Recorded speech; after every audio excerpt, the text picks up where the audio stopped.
I think one aspect of whatever condition I had was I was just absolutely obsessed with truth, just obsessed with truth. And so the obsession with truth is why I studied physics, because physics attempts to understand the truth of the universe. Physics is just what are the provable truths of the universe, and truths that have predictive power.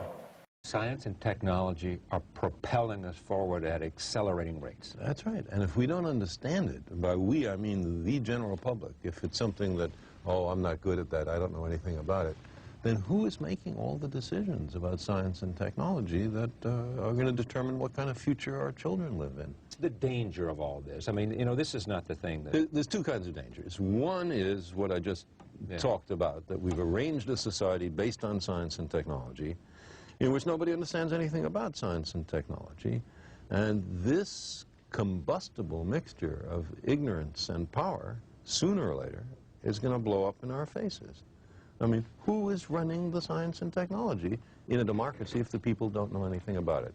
And the second reason that I'm worried about this is that science is more than a body of knowledge. It's a way of thinking, a way of skeptically interrogating the universe with a fine understanding of human fallibility. I'm worried really about how much fuzzy thinking is going on in the world. You know, fuzzy thinking, people just not thinking straight. What we're not valuing is knowledge as process rather than knowledge as an answer. If you're an employer and two candidates come up looking for a job, and this is, again, a contrived example, and you're interviewing the two candidates, and you say, oh, as for part of this interview, I just want to ask you, what's the height of the spire on this building that we're in? And the candidate says, oh, I was an architect. I've majored in architecture for a while, and I memorized the heights of all the buildings on campus. I know. The height of that spire is 150 feet. In fact, 155 feet tall. Okay, turns out that's the right answer. That's the right answer. And the person came up with it in seconds. That person goes away, the next candidate walks in. Do you know the height of the spire on this building? The candidate says, no, but I'll be right back. Person runs outside, measures the length of the shadow of that spire on the ground, measures the length of her own shadow, ratios the height to the shadows, comes up with a number.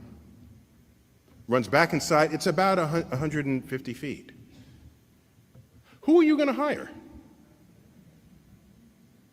I'm hiring the person who figured it out. Planes fly, cars drive, computers compute. If you base medicine on science, you cure people. If you base the design of planes on science, they fly. If you base the design of rockets on science, they reach the moon. It works, bitches.